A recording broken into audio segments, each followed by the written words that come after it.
আরে বল রে। হ্যাঁ হে মনোজ, বলো কেমন আছো? আর ঠিকই আছি। আর কোথা থেকে আসছো? গেছিলাম বাজার করতে। বাজার করতে? হ্যাঁ। আরে বাবা, কি কি বাজার করলে? আরে বাজার করলাম তোমার আলু।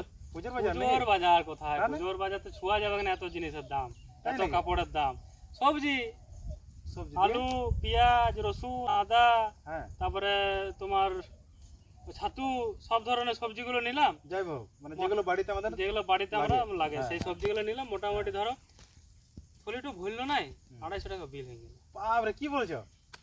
মাথা খারাপ, এত জিনিসের দাম কেন এত জিনিসের দাম কেন বাড়ছে? আরে না মনে শোনো, আসলে এখন যেভাবে আমাদের মানে পুরো ভারতটাই যেভাবে ডেভেলপ হচ্ছে না, তো ওই দামগুলো ডেভেলপ হয়ে যাচ্ছে। তো ডেভেলপ হচ্ছে তো ঠিক আছে, দাম তো ডেভেলপ হবে, তো ইনকামটা কেন ডেভেলপ হচ্ছে না? আমার বলার বক্তব্য এটা, ইনকামটা তো ডেভেলপ হতে হবে।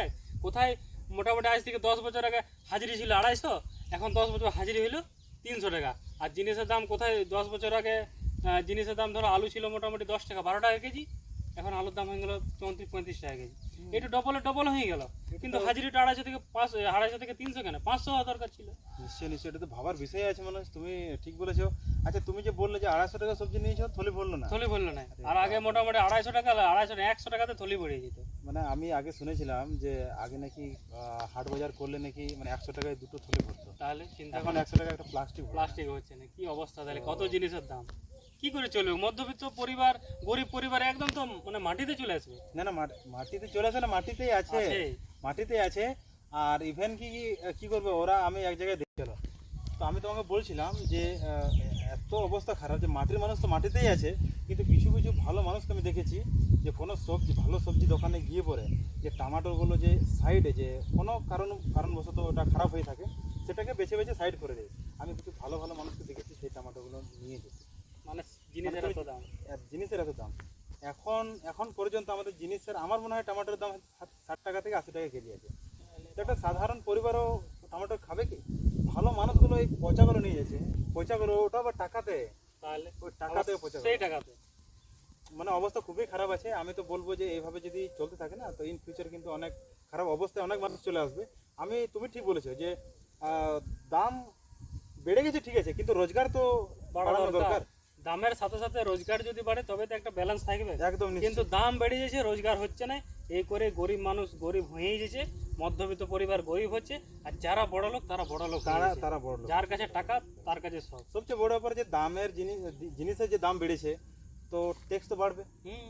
একটা মানুষের রোজগার হচ্ছে এখন, লেবার যদি ক্যাটাগরিতে যদি যাও তাহলে 300 টাকা, 300 টাকা এখন রোজগার করে মাসে ওর 9,000 টাকা হয়, আর ওর বাড়িতে খরচা 15,000, 12-15,000।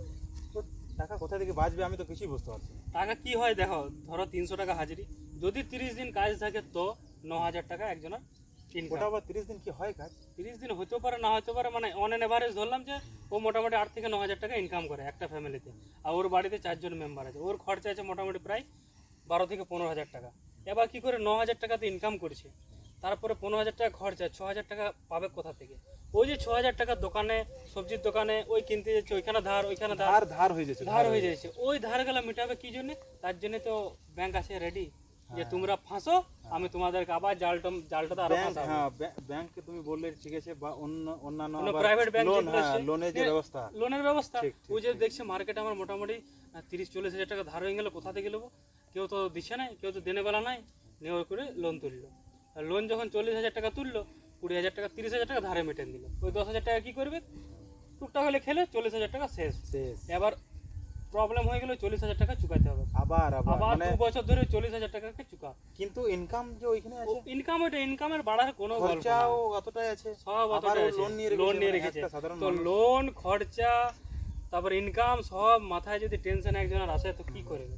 হয় ও পালান দিবে, একদম, ইয়া সুসাইড করে দিবে, আমি পালাতে, মদ খেয়ে মাতাল হয়ে যায়। আমি পালাতে দেখেছি একটা মানুষ আমাদের এই পাশে ছিল, লোন নিয়েছিল, আমি জানি না কোন কারণে লোন নিয়েছিল, কিন্তু যখন এই লোনে তাগাদা করতে আসতো পালান দিত, ঘরে থাকতো না। জিজ্ঞেস করতো আমাদেরকে যে দেখেছো, আমি কি করে দেখবো, আমরা সবাই আমরা কাজে দিই। কি অবস্থা? এইটা যদি ঠিক করতে হয় তো একমাত্র যেখানে 300 টাকা হাজিরি সেখানে 500 টাকা হাজিরি করতে হবে।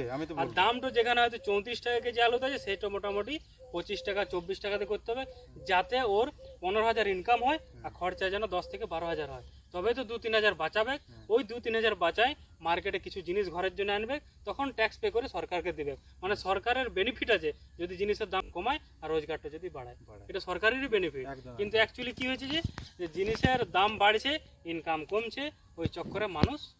তারপর সবচেয়ে বড় ব্যাপার হচ্ছে যেগুলো খাওয়া দরকার সেগুলো অনেক মানুষ অনেক ভালো ভালো জিনিস খেতে পারছে না। তারপরে তো হসপিটাল খরচা আছে, হসপিটাল খরচা ওগুলো অনেক নিয়ে কিছু ব্যাপার আলোচনা আছে করলে যেগুলো- অনেক বড় হয়ে যাবে। যাই হোক, সবচেয়ে আমাদের জবাব চাইছি এটাই যে যেন ইনকামটা বাড়ায় বাড়ায়, হ্যাঁ। আর খরচাটাও যে জিনিসের দাম একটু যেন কমায়। মানে খুব জোর না হলেও ন্যূনতম যাতে থাকে, হ্যাঁ। যাতে সবাই অ্যাফোর্ড করতে পারে। সবাই afford করতে যারা 500 টাকা রোজগার করছে তারাও, যারা 1000 টাকা রোজগার করছে তারাও। তারা যেন করতে পারে, এটাই আমরা চাইবো সরকারের কাছে। একদম অবশ্যই। আর ভিডিওটা যদি তোমরা দেখেছো পুরো, তাহলে ভিডিওটা শেয়ার করো, আরো জনের কাছে পৌঁছাও, যাতে এটা কিছু না কিছু হলে একটা যেন কাজ হয়।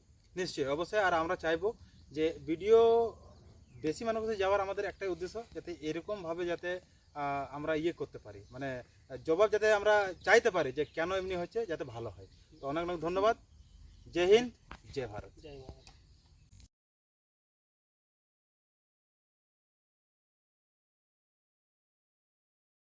मैं मिलता हूं तुम लोगों से अगली वीडियो में, तब तक के लिए बाय बाय।